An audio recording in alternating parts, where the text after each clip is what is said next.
Hi everyone, I'm Dr. Divya Shanthi and welcome to NEET PG Core Revision series. These series are structured, focused and exam oriented so that you can recall faster and more confidently in your exams.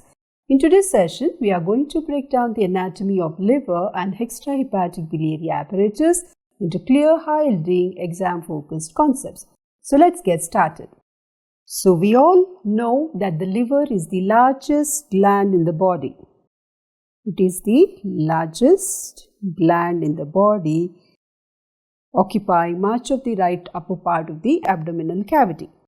So this gland, it weighs about 1500 grams on an average and accounts for about 2.5% of the entire body weight. It performs a wide range of metabolic activities, which is essential for the homeostasis, for nutrition and for immune response. The important functions of liver mainly are it secretes bile, it stores glycogen and it detoxifies the exogenous and endogenous substances, as well as it synthesizes the serum proteins and lipids. And in fetal life, it produces all types of hematopoietic cells.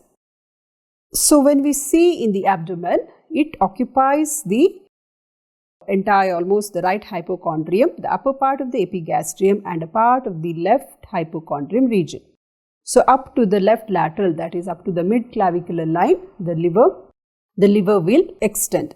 So if you see here, it will mostly lie under the cover of the ribs and the costal cartilages immediately below the diaphragm. It extends upwards under the ridge as far as the fifth rib anteriorly, so up to the fifth rib. It will extend on the right side, that's below the right nipple, and up to the left fifth intercostal space, left fifth intercostal space anteriorly on the left side, below and medial to the left nipple. So in the midline, the upper border will be lying at the level of the xiphisternal joint. And the inferior border here, the sharp inferior border will be crossing the midline at the level of the transpyloric plane, that is at the level of L1 vertebrae. So when we see the CT scan, this is the right lobe of the liver. So you can see the left lobe here. This is the left lobe. Here we can see the quadrate lobe. Quadrate lobe of the liver. Here this is the gallbladder.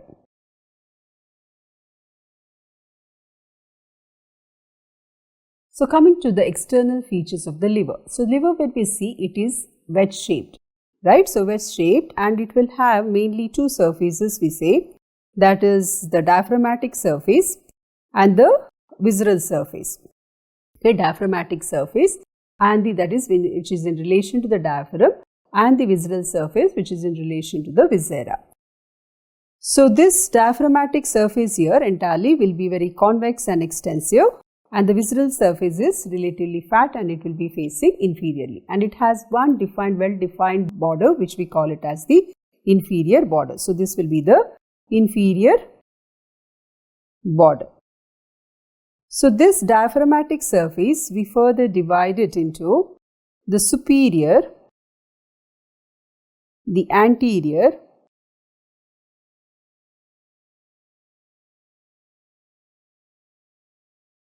the right lateral, and behind there will be posterior. So all of these, they belong to the diaphragmatic surface. So we can divide the diaphragmatic surface into these four surfaces. This is the inferior border here, and this will be the visceral surface. So in the visceral surface here, we can see the fossa for the gallbladder. So this is the gallbladder fossa. The fissure for the ligamentum teres hepatis. So this is the fissure for ligamentum teres hepatis.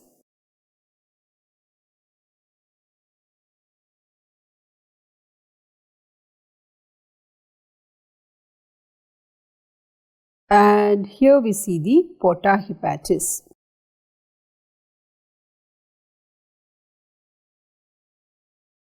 okay, Porta Hepatis. So here in the posterior surface here, okay, so this is the bare area of the liver, which is divide of peritoneum. This is the groove for inferior vena cava, and here we will have the fissure for, this is called the ligamentum venosum.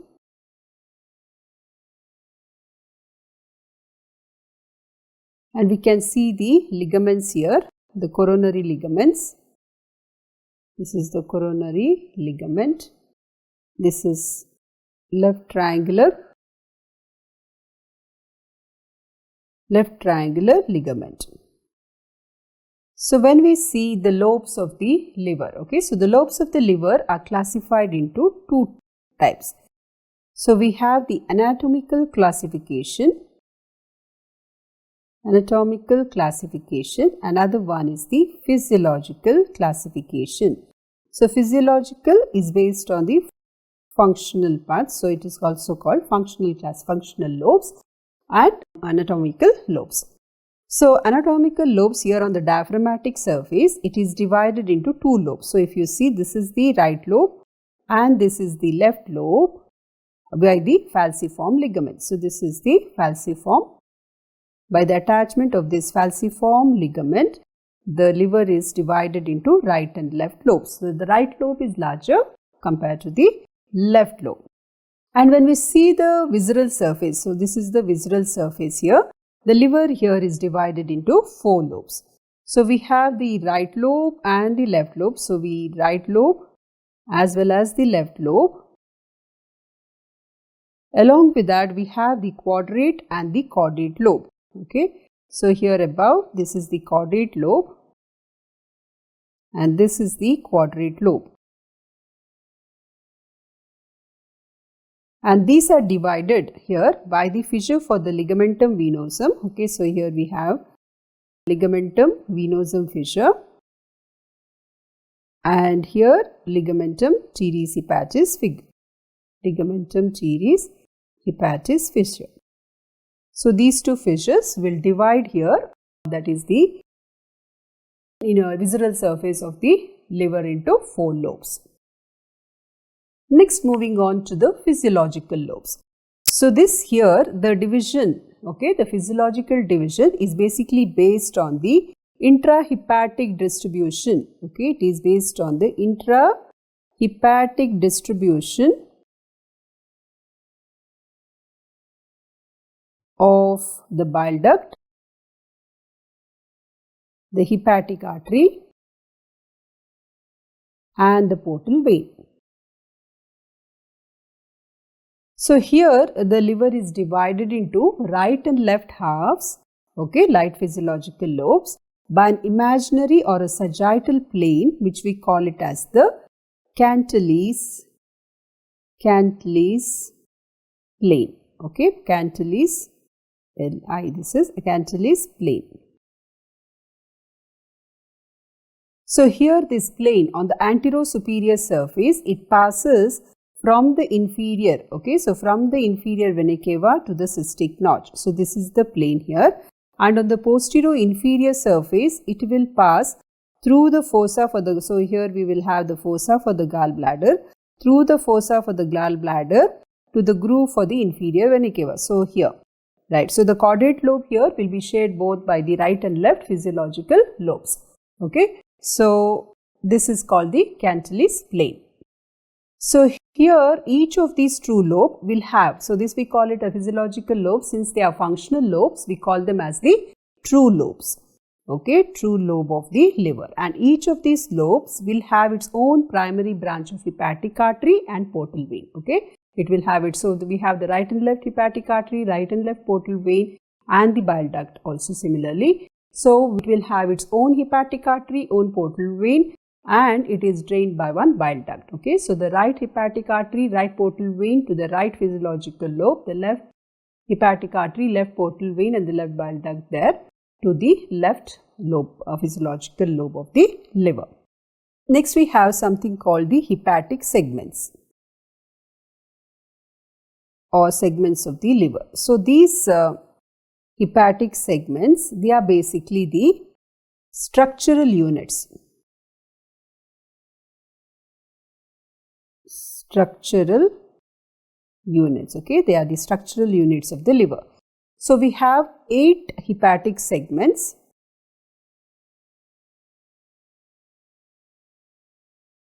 Okay, they are known as the Coynot's segments.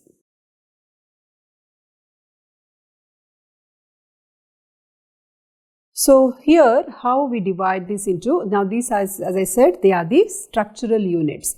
Here one thing you have to remember is these hepatic segments are not very well defined like the bronchopulmonary segments. Hepatectomy, rather than doing a segmental resection, we usually do a lobectomy, like we remove a part of the lobe itself rather than doing a segment, because it is not a very well defined one. So a true lobe in the sense the right or the left physiological lobe is removed. So here now the right physiological lobe, okay, so the right physiological lobe here is divided into an anterior and a posterior part, okay. So the right will be first divided into anterior and posterior, and the left will be divided into medial and a lateral. And this anterior and further will be further divided into upper and lower. Okay, so this also upper and lower. So here also upper or superior and inferior, okay, upper or lower or superior or inferior. So same thing with the lateral also. So we will have right anterior superior, right anterior inferior, right posterior superior, right posterior inferior, and we have the right medial superior and medial inferior, lateral superior and lateral inferior we have. Okay, one more thing here we have to remember is the caudate lobe, right? The caudate lobe is regarded as a separate segment. Okay, so this is a separate segment because it is drained. This is drained by both right and left hepatic ducts, okay, as supplied by both the right and left branches of hepatic artery and portal vein. So caudate lobe is special here. So that is why, right, the Cantel's line, when we say the caudate lobe, it passes, the caudate lobe is shared by both the right and the left.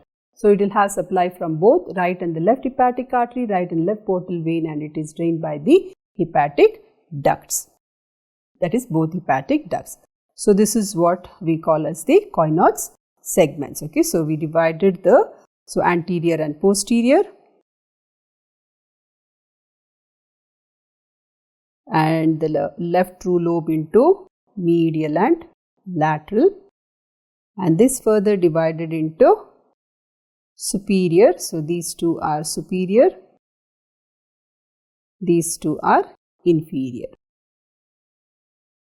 So these two will be superior, medial and lateral. This is inferior, medial and lateral. Next, coming to the peritoneal relations. So most of the liver is covered by the peritoneum, except for a few areas where it is devoid of the peritoneum. So we just have to know which areas are not covered by the peritoneum. So one is the bare area of the liver, bare area of liver. Then we have the groove for inferior vena cava, the groove. So the groove for the inferior vena cava, then the groove for ligamentum venosum here, the groove for ligamentum, groove for ligamentum venosum.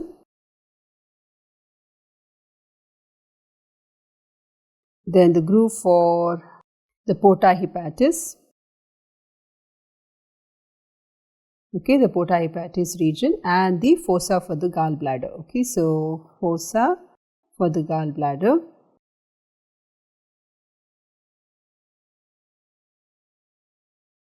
So fossa for the gallbladder on the inferior surface of it. So all these areas are devoid. Okay, so these are devoid of peritoneum.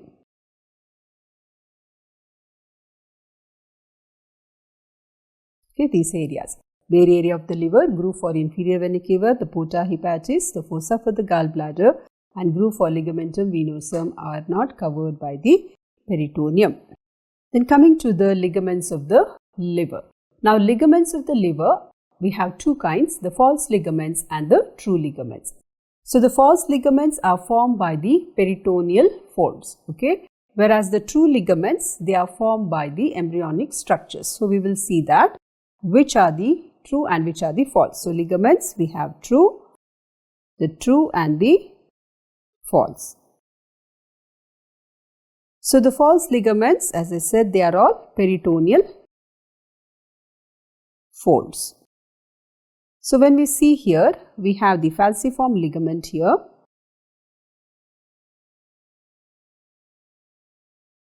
Then we have the coronary ligament here.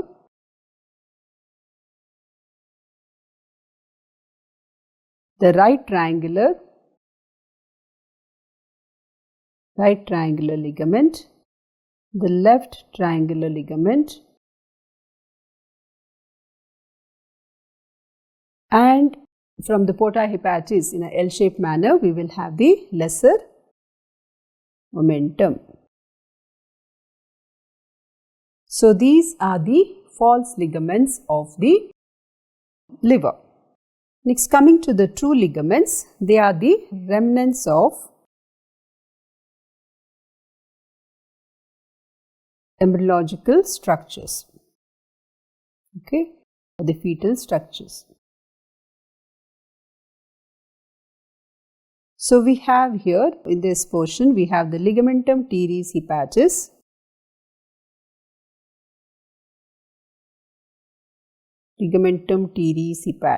which is the obliterated part of the left umbilical vein, obliterated part of left umbilical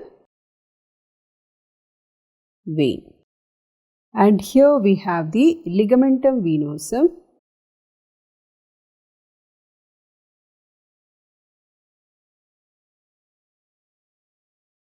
which is the obliterated ductus venosus. Okay. So this ligamentum teres hepatis in the fetal life, okay, so it will be the left umbilical vein and it will extend from the umbilicus up to the left branch of portal vein,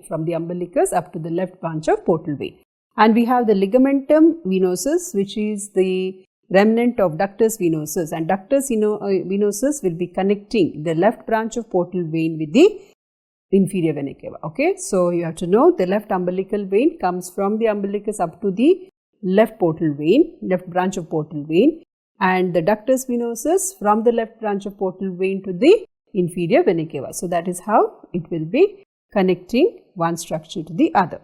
So that is about the true ligaments.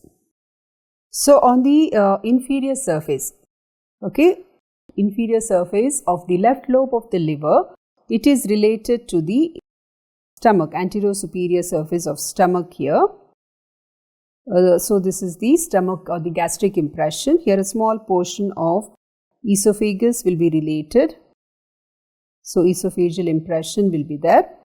Okay, and here where it comes in contact with the lesser omentum, right, the portion here, there is a small elevation.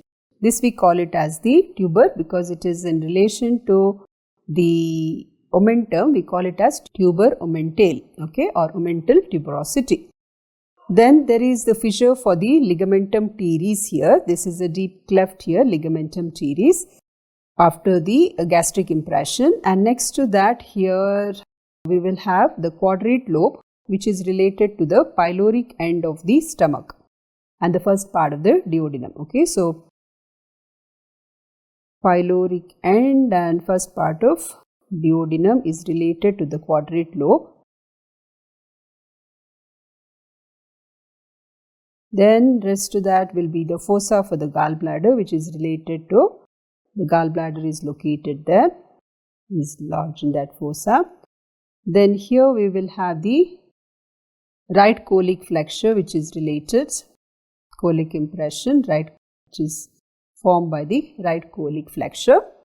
And in the upper part here, the junction of second and third part of duodenum, Okay, second and third part of duodenum is related in this. And here we will have just above the right of the duodenal impression, we will have the renal impression formed by the right kidney. So these are the structures which are in relation to the visceral surface of the liver. So coming to the blood supply of the liver is a very highly vascular structure. So here it receives blood supply from two sources. So the arterial blood, okay, arterial blood basically comes, that is the oxygenated blood comes from the hepatic artery,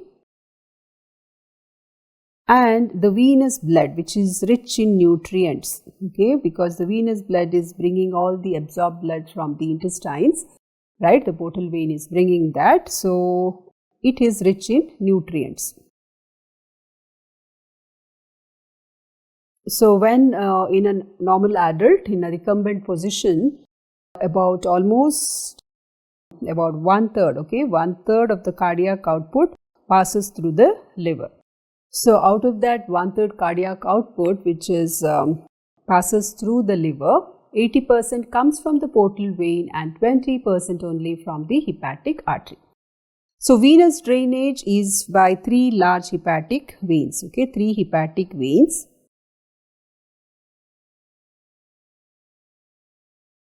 So most of the venous blood is drained by 3 large hepatic veins, and what you have to remember is these hepatic veins do not pass through the porta hepatis. At the porta hepatis we just see the 2 hepatic arteries, the right and left, the 2 portal veins, the right and left portal veins, and the hepatic ducts, and along with the lymphatics and nerve plexus. The hepatic veins do not leave the liver through the porta hepatis. So that is why the porta hepatis is also called as the false gateway, because the hepatic veins are not coming out from there. But where do these hepatic veins open? They open into the groove for the inferior vena cava. They directly open there into the inferior vena cava. So now we have 3 hepatic veins. The first one is the left hepatic vein. We have the left hepatic vein, okay. So this left hepatic vein basically drains, it is between the medial and lateral left true lobes, okay, left, that is the left physiological lobes. So between medial and lateral segments of left true lobe.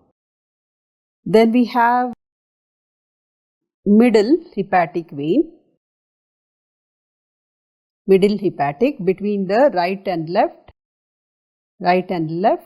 true lobes, okay.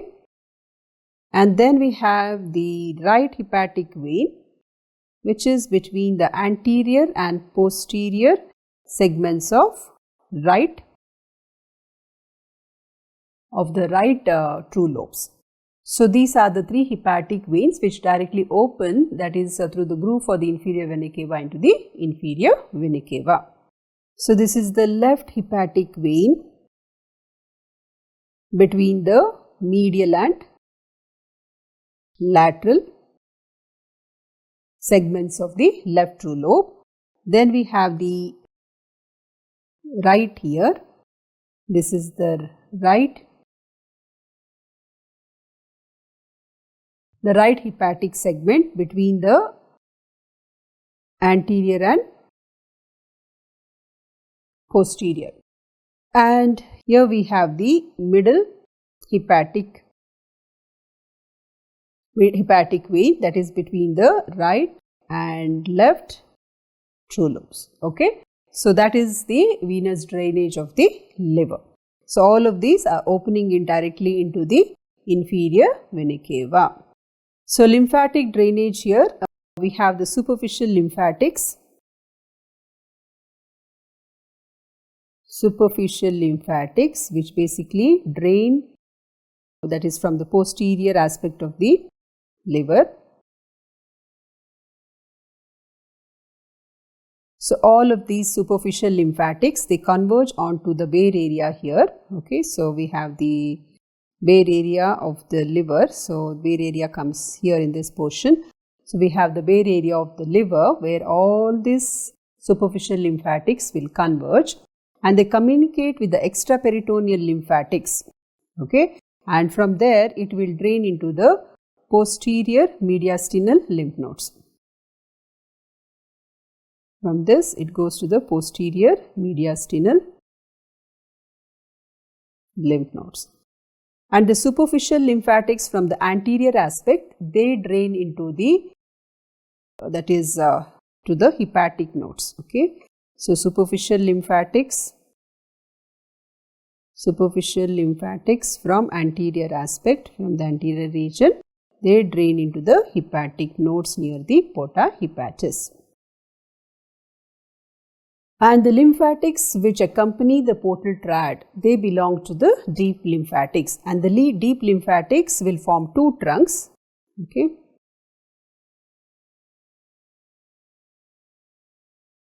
will form two trunks and ascending and descending.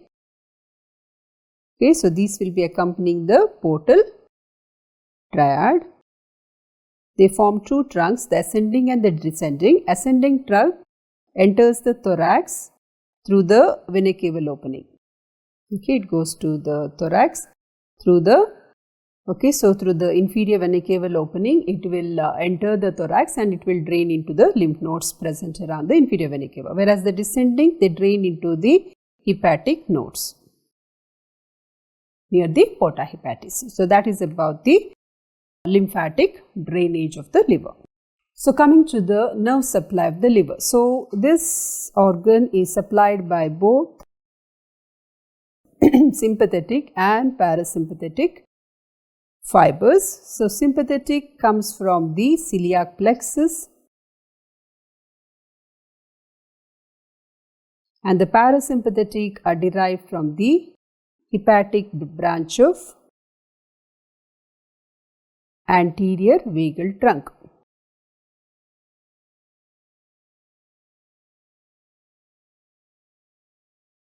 So the pain occurring due to the distension of hepatic capsule, the peritoneum due to inflammation and swelling runs along the sympathetic plexus, sympathetic, and the pain is usually referred to the epigastric region, okay, and also sometimes to the shoulder also. So that is about the nerve supply. So coming to the clinical aspects. Now the hepatic cells, okay, which we call them as the hepatocytes, so sometimes they will undergo necrosis. So that can be because of some injury, because of their injury and death, usually caused by alcohol more commonly. Other than that, toxins or infections and poisons, all of these can cause the damage of the liver cells or the hepatocytes and eventually leading to their death.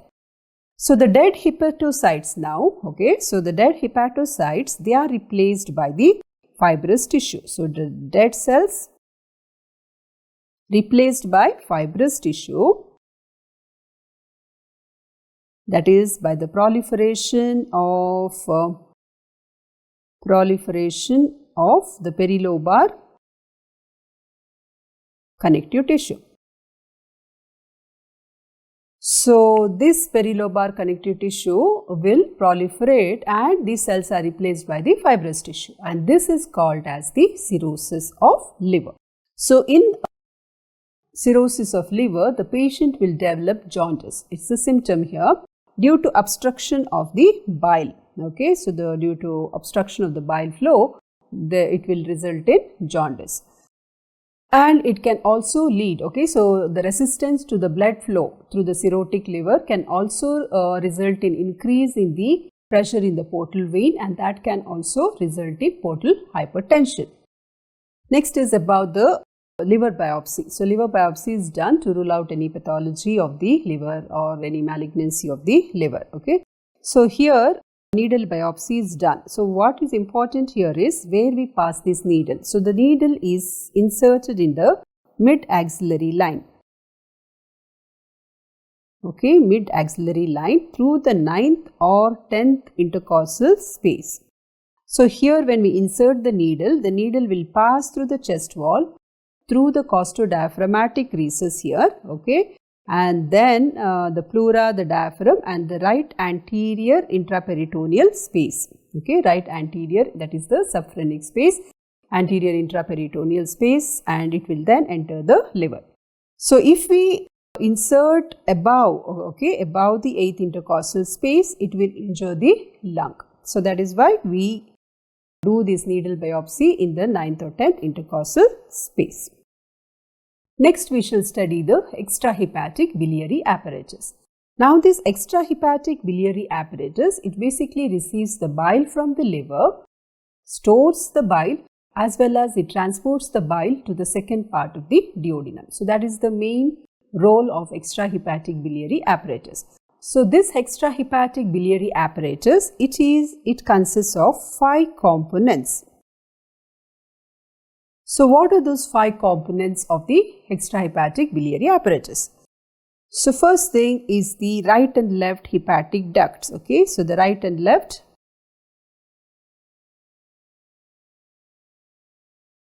hepatic ducts. Then we have the common hepatic duct.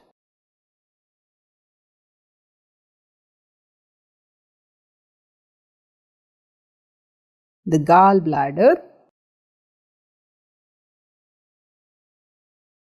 the cystic duct, and the bile duct. So earlier it was also called as the common bile duct. Okay, so these forms these 5 structures, they form the components of the extrahepatic biliary apparatus. So first, coming to the hepatic ducts, so there is the right and left hepatic ducts, that is from the right and left true lobes of the liver, and they will join together and they form what we call it as the, so we have the right and left hepatic ducts here, and they join to form the common hepatic duct. So this common hepatic duct, okay, once the right and left hepatic ducts emerge from the porta hepatis, they will join and form the common hepatic duct, and this will run about 2.5 centimeters downwards, and then is joined by the cystic duct, where it will form the bile duct or the common bile duct. So here the angle formed by this common hepatic duct and this cystic duct, okay, so here the angle here is very acute, okay, and that is known as the cystohepatic angle.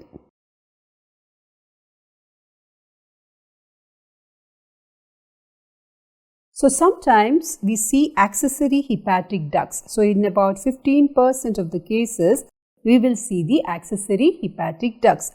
So they usually emerge from the right lobe of the liver and will open into either, okay, so here, so it can open either into the common hepatic duct or into the cystic duct, okay, or into the cystic duct.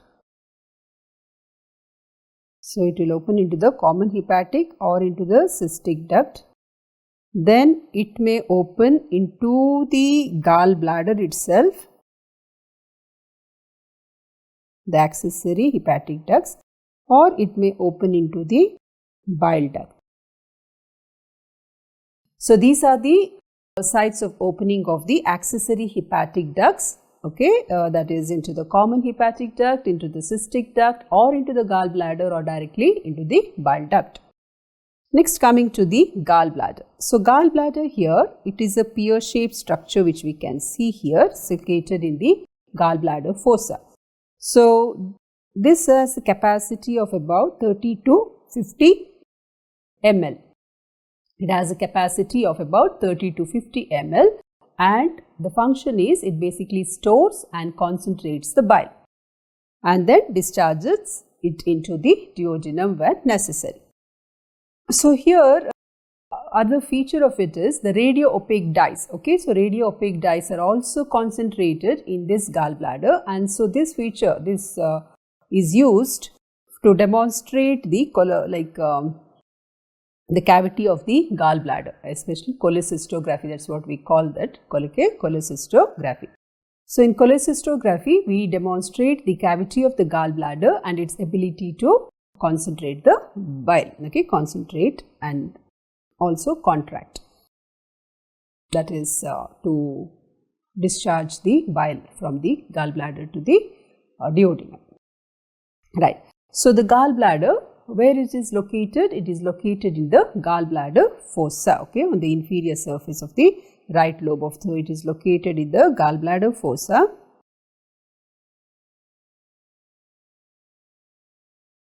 Gallbladder fossa, the right lobe, inferior surface of right lobe of the liver. So, this gallbladder is about 10 centimeters in length and width is about 3 centimeters in its widest part. So, coming to the parts and relations here. So, the gallbladder is divided into 3 parts. Okay. So, we have the fundus, the body and the neck. So, fundus is basically the expanded blind end of the organ. So, this fundus is completely surrounded by the peritoneum here. The body will be directed upwards and backwards and to the left to join the neck. And the neck here will be the narrow upper end. Okay, so this is the narrow upper end of the gallbladder, that is the neck. So, here when we see, this is the fundus which is covered by the peritoneum, then we have the body and here is the neck. So, the fundus is completely covered by the peritoneum and it is related to the anterior abdominal wall. Posteriorly here, it is related to the transverse colon. Okay, so transverse colon, it is related posteriorly and anteriorly it is related to the anterior abdominal wall. So, this is how, and here it is completely covered by the peritoneum.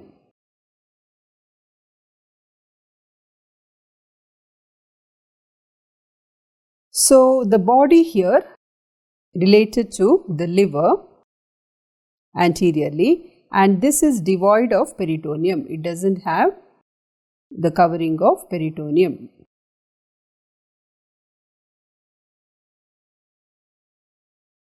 So, here the undersurface of it, okay. So, the undersurface of the body is covered by the peritoneum. So, this portion which is in relation to the liver, right, very directly contact with the liver in the fossa, there is no peritoneum. Whereas, the other surface, undersurface is covered by the peritoneum and it is related to the second part. So, this portion is the peritoneum here and it is related to the second part of duodenum. Second part of duodenum. So, that is the relation of the body. Then the neck here, okay. So, the neck is the narrow part of the gallbladder. So, this will be almost at the right end of the porta hepatis. So, this joins the cystic duct here, okay, and its junction. So, here you can see a small constriction here. And in the posteromedial wall, so here it will show a pouch-like dilatation which we call it as the Hartmann's pouch.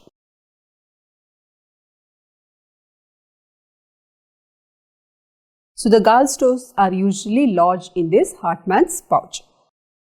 So, the gallbladder is mainly supplied by the cystic artery, which is a branch of the right hepatic artery.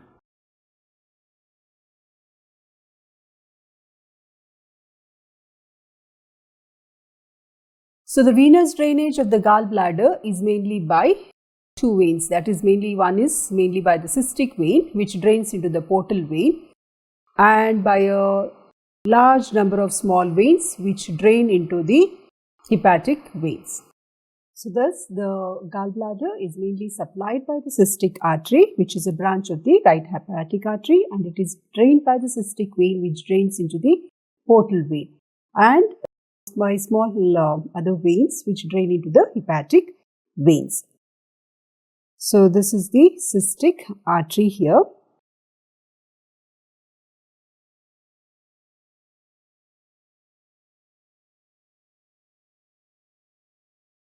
Which supplies the gallbladder. this is the descending branch of cystic artery, which will be supplying the bile duct, the cystic duct. So coming to the lymphatic drainage of the gallbladder, okay. So the majority of the lymph vessels from the gallbladder, it drains into the cystic lymph node of Lund, okay. So this is located in the Kellogg's triangle here. So this is the cystic lymph node of Lund. Then it also drains into the lymph node which is present along the upper part of the bile duct, okay, upper part of the bile duct along the anterior margin of the epiploic foramen or anteborder of the epiploic foramen. Then some of the lymph vessels, which is located on the superior surface of the gallbladder, from the upper surface of the gallbladder, they directly communicate, okay. So some of the lymph vessels which are present in the upper surface of the gallbladder, they directly communicate with the subcapsular lymph vessels of the liver. Okay, so from here to the lymph vessels of the liver. So the nerve supply of the gallbladder is via the cystic plexus, okay, cystic plexus, which are formed by the sympathetic nerves from T7 to T9. And then it is also supplied by the parasympathetic nerves, that is right and left vagus, as well as the right phrenic nerve. So clinically, the pain from the gallbladder is referred to the inferior angle of right scapula, that is via the sympathetic fibers, to the tip of the right shoulder, that is via the right phrenic nerve, and in the epigastric region via the vagus. Next, coming to the cystic duct.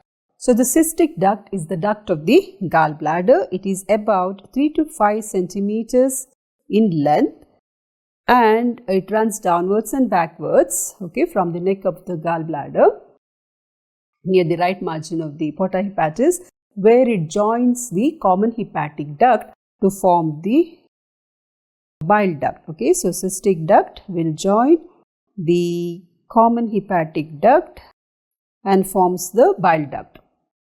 So the mucous membrane lining the cystic duct is thrown into many crescentric folds, okay. It's thrown into many crescentric folds, about 5 to 10 crescentric folds here, which will project into the lumen in a spiral fashion, and this is called as the spiral valve of Hester.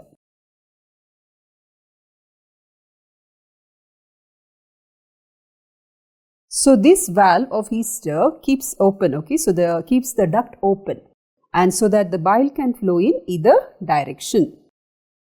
Okay, from the hepatic duct it has to come to the gallbladder, right, to the cystic duct, and again from the cystic duct itself it has to go to the bile duct. So that is why the bile has to flow in both the direction, and this spiral valve of Hester will help to keep it open. So next, coming to the common bile duct. So the common bile duct here, it is formed near the porta hepatis. It is formed near porta hepatis by the union of cystic duct and common hepatic duct. So this is about, okay, so this is about 7.5 centimeters in length and about 6 millimeters in diameter. So it doesn't exceed beyond 8 millimeters in diameter. So that is the dimensions there. So this common bile duct is divided into 4 parts.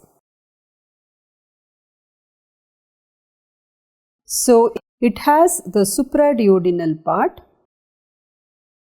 that is above the duodenum. Then behind the duodenum, that is the retroduodenal part, that is first part of the duodenum.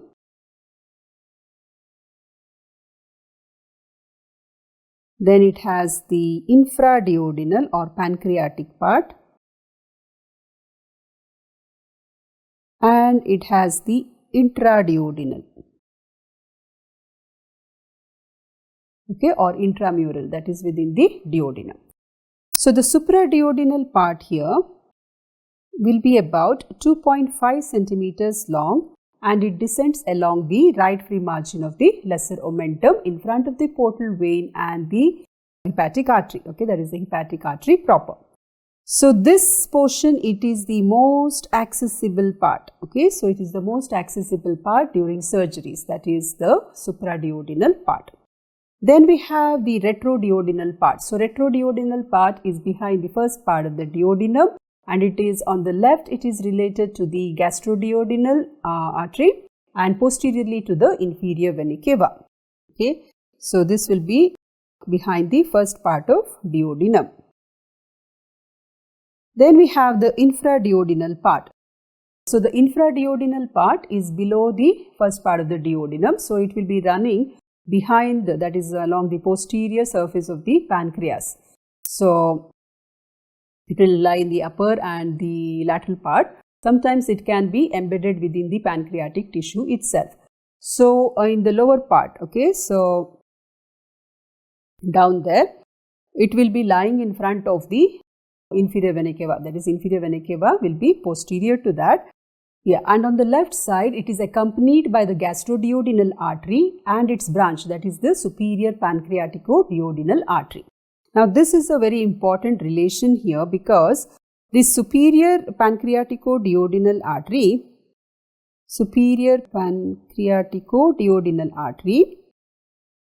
will cross the bile duct, okay, will cross the bile duct either anteriorly or posteriorly. And this becomes the source of hemorrhage during surgeries if care is not taken. So it can be injured and it leads to bleeding while exposing the infraduodenal part. And near the middle of the second part of the duodenum, it comes in contact with the pancreatic duct. Next we have the intraduodenal, okay, intraduodenal or the intramural part. So this, it enters, okay, it enters the posteromedial surface of the second part of the duodenum here, and there it joins the pancreatic duct, forms the common, that is ampulla of 𝗲𝗏, and it opens into the major duodenal papillae. Okay, so major duodenal papilla, which is about 8 to 10 centimeters from the pylorus. So here when we see, okay, it joins the pancreatic duct here and forms the ampulla of 𝗲𝗏. Okay, and this ampulla opens into the major duodenal papilla, and this is situated about 8 to 10 centimeters from the pylorus, okay, distal to the pylorus. Now the intramural part, the terminal part of the bile as well as the pancreatic duct and the ampulla of 𝗲𝗏, they are all provided with its own smooth muscle sphincters, okay, and the sphincter around the bile duct, we call it as the sphincter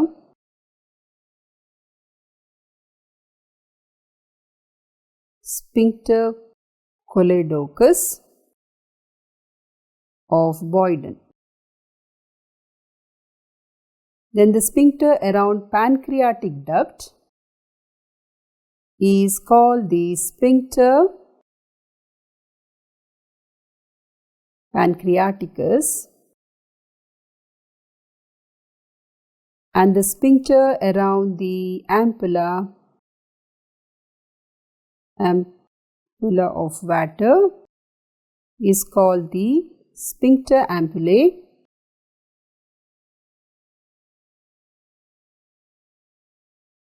of Odi.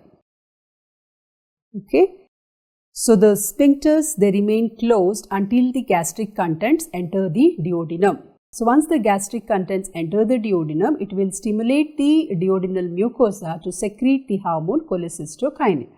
And this CCK hormone, okay, so this will help in the contraction of the gallbladder to relax, okay, contraction of the gallbladder, and in addition to that it also relaxes the sphincters so as to allow the pancreatic as well as the bile secretions to enter the duodenum. So here the bile duct, coming to its arterial supply, the upper part, okay, so the upper part of the artery is supplied by the descending branch from cystic artery.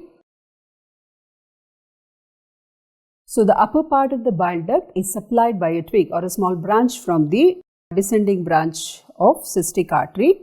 Then the middle part is supplied by the right hepatic artery, while the lower part is supplied, okay, so the lower part is supplied by the ascending branches of gastroduodenal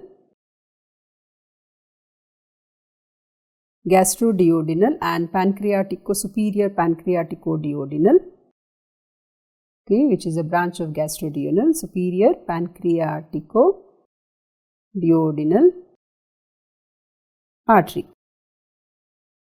Now, this arterial supply of common bile duct is clinically very important because there is an anastomosis between the superior and inferior pancreaticoduodenal arteries.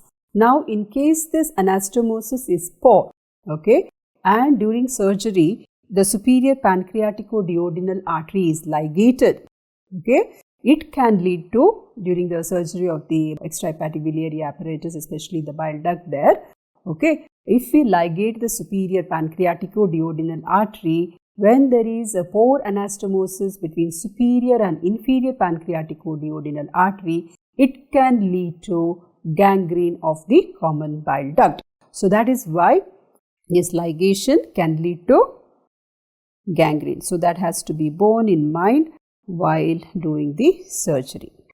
Next, coming to the cystohepatic triangle of Kārlat. Now this triangle is bounded on the right side by the cystic duct, on the left side by the common hepatic duct, and superiorly by the inferior surface of liver,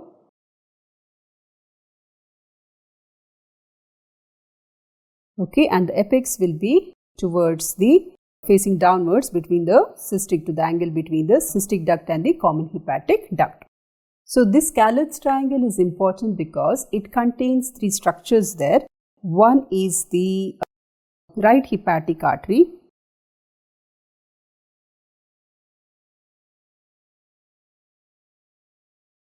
then we have the cystic artery and the cystic lymph node of Lund.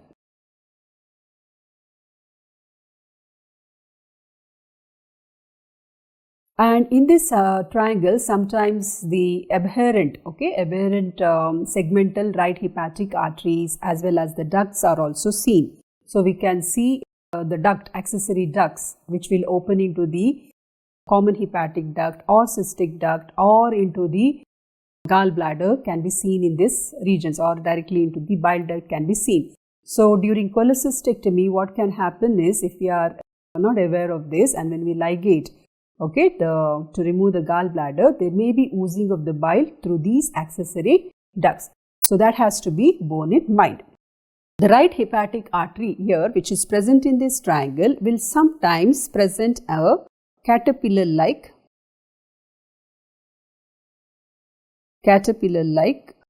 loop, okay,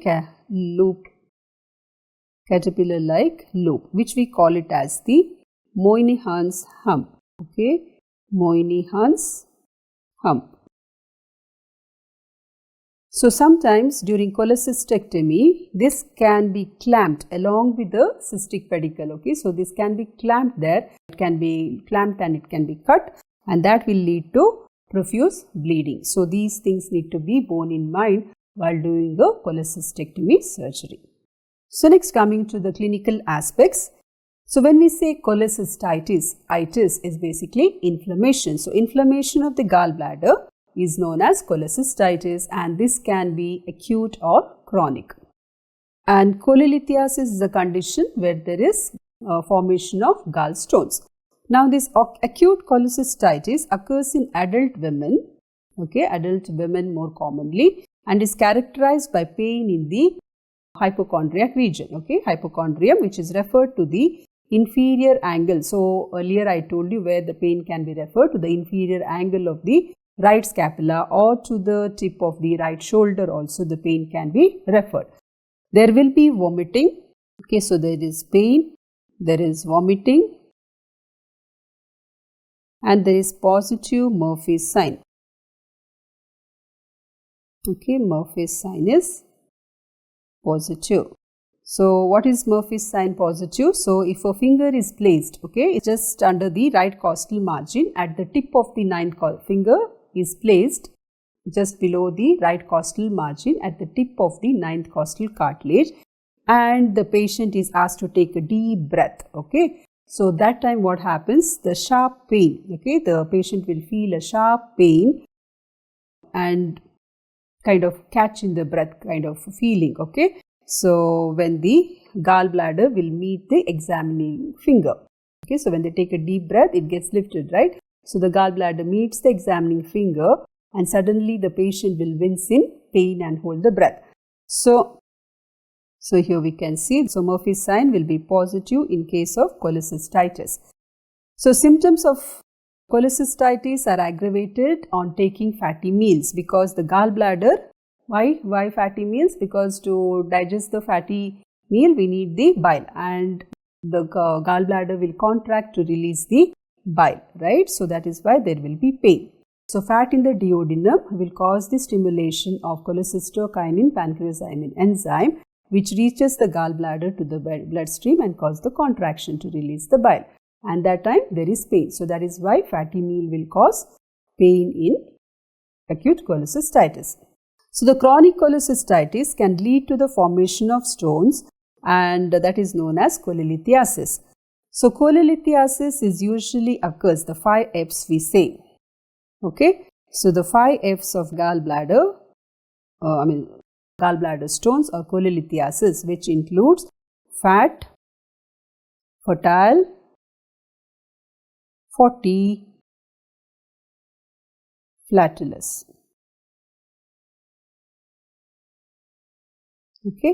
Fat, fertile, fatty, flatulous. Typically we say cholelithiasis is common in a fat, fertile, flatulous women in a 40s. So that is the 5 F's of female. So female is the 5th F.